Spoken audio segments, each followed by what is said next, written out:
my name is Nicole, also known as Nikki Vegan, and as you can tell from the title of this video, we are going to be making red lentil tofu. This is very similar to regular tofu, but it is soy-free, gluten-free, nut-free, and oil-free, and it only has 3 ingredients: red lentils, water, and salt. It's a really easy recipe, and most of this is passive cooking time, so it does have to kind of sit and cool off and whatever, but it's incredibly easy and definitely worth it because I really like making sure that I'm getting lots of variety on a plant-based diet.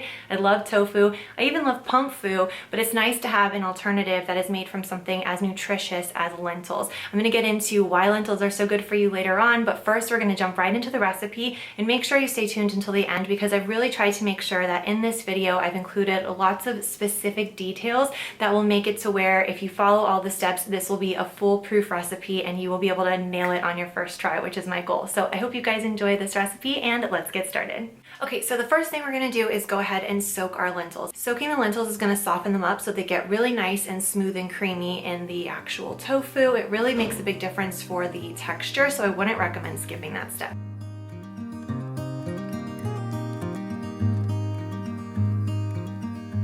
I did go ahead and transfer the lentils to a larger mixing bowl because I didn't want it to overflow, but after several hours of soaking, you'll notice that they soften up a little bit, and this is exactly what you want. So just drain that water, rinse off the lentils, and add it right back to the bowl. Then it's time to add the boiling hot water. Now, I've seen a lot of videos on TikTok where they put the lentils and the boiling water in a blender, and even though some of the recipes I've seen do actually tell you to let it cool before you blend, I don't like the idea of putting super hot liquids in the blender. One, because on the off chance that someone's not fully paying attention to the recipe and they start blending, that could be really dangerous because if you put hot liquid in a blender and blend it up, it creates like a suction, and when you open it, it has a tendency to explode and hot liquid goes everywhere, which is obviously not safe. And the other reason I don't like to put boiling hot water in my blender is because my blender happens to be plastic. It's a NutriBullet, and so the actual blender compartment is made of plastic, and putting hot liquid in there just makes me a little uncomfortable. I don't know if that's me just being a little bit paranoid, but either way, I find it so much easier just to put the lentils back in the mixing bowl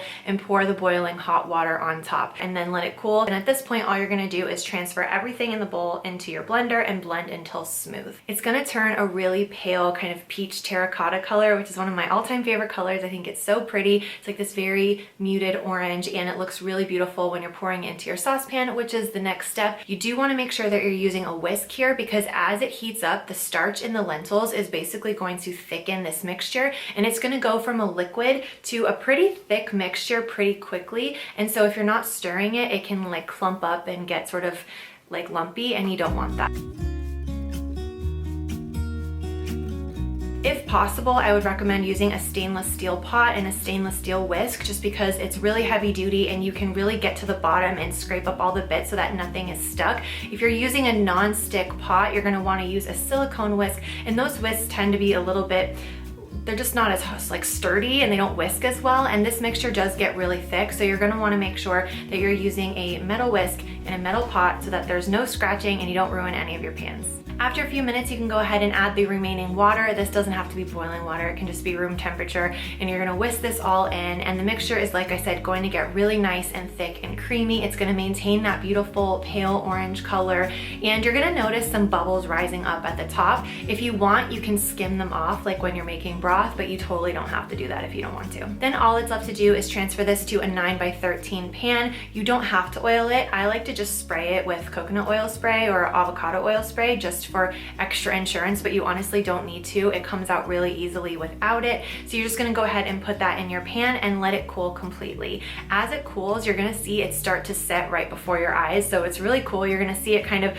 go from being a total liquid to being a bit firmer, and then within an hour it will pull away from the sides and the top will be set. It does take a little bit longer for the inside to set. It's gonna look set on the outside before it's actually done on the inside, so you can serve this after about 1 to 2 hours. It will be like a softer texture, but that's not my recommendation. I don't like it that way. The texture is just a little bit too soft for me. I prefer firmer tofus, and so what I do is I just let this cool, I cover it, and I pop it into the fridge for at least 6 hours. Again, I usually do this overnight. If you want to invert the tofu onto a cutting board so you can slice it, I recommend running a butter knife or a spatula around the side first. You probably won't need to do that because the tofu tofu will pull away from the pan pretty easily, but I like to do that just to make sure, because nothing is worse like when you're making a cake than when you flip it over and it just cracks because there was one little part that was stuck. So just for added peace of mind, I like to just run something right along the edges and kind of push it inward, and that way it'll come out perfectly. If you try it just straight away, it's gonna be really, really mild and neutral in flavor, which I think is great because it means that you can really season it however you like with whatever spices or sauces that you like. If you try it on its own, let me know what you guys think, but I personally think that it kind of has the texture of buffalo mozzarella, not in the stringy sort of way, but you know how it's kind of like this watery, creamy, smooth, but like has a slight texture to it? It just reminds me a lot of that texture, but I would love to know what you guys think of it. You can cook it in a very similar way that you would with tofu. My personal favorite way is to cut it up and bake it, because I find that when I toss it with seasonings, it is a little bit more delicate than if I'm, you know, just tossing tofu in a bunch of seasonings, which it tends to stay together a little bit better. This is a little bit softer, so I tend to be a little bit more delicate when I'm seasoning it, and then I just put it on a pan, let it bake in the oven. It gets even more firm and kind of crispy on all the sides, and then I can dip it in whatever sauce I like or toss it in whatever sauce, and it works really well that way. I also really like to grill it on an indoor grill pan, and what I'll do is I'll go ahead and season it liberally with lemon pepper seasoning on both sides, and then I will grill it with just a little bit of avocado spray in the pan. Let it really set up so you get those nice grill marks, and then turn it over. Just like when you're grilling, you don't want to flip it over too soon because it could fall apart, but if you let it sit and kind of set up that crust, that golden brown crust on the outside, it should be easy to flip,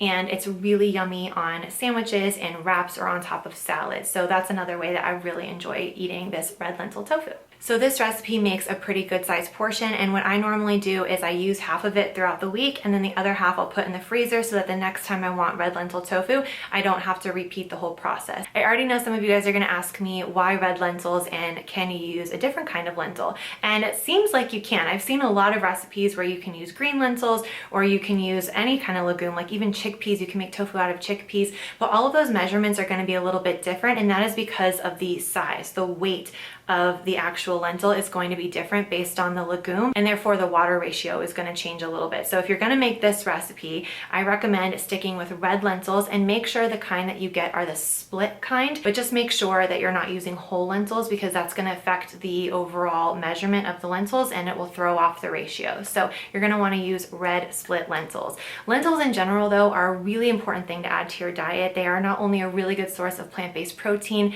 and fiber, as well as iron, folate, magnesium, phosphorus, zinc. They have antioxidants called polyphenols, which are very protective for the heart. They're also supposed to be anti-inflammatory. I say supposed to be because I'm not a scientist, but from what I have read, and I'm sure as a lot of you guys know, antioxidants are very protective and important to make sure that we're including in our diet. And I know a lot of people aren't crazy about the texture of having them whole, either steamed or cooked into a dal or chili. So if you're one of those people, this might be a really great way for you to enjoy lentils without having to have that typical lentil texture.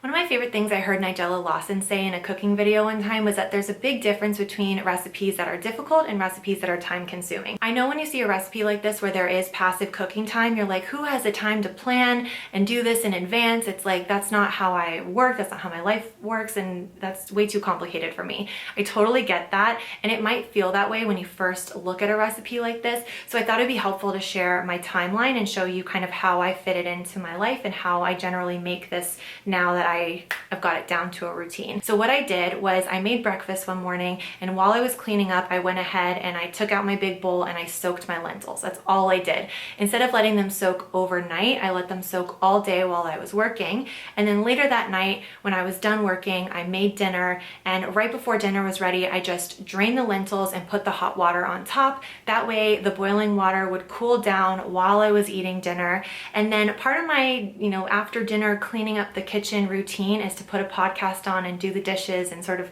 close down the kitchen for the night. So what I did was I put on a podcast, I blended up the lentils, and I cooked it for 10 minutes. I let it cool. I did all my dishes, and by the time I was done with my dishes, the tofu was cool, so I just covered it, put it in the fridge overnight, and that was it. The next day when I wanted to serve it, I just went ahead and cut it up, cooked it up, and that was it. So it really is something that does require a little bit of forethought, but it's not hard at all, and it's not complicated. It's just about finding a way to fit it into your routine. And I feel like the after breakfast before dinner, pop it in the fridge overnight thing is the ideal way to do it. That's how it works for me. So I think hopefully that might work for you guys too. And I love that it only has 3 ingredients because I know every single thing that goes in it. There's no preservatives, there's no filler, there's nothing weird.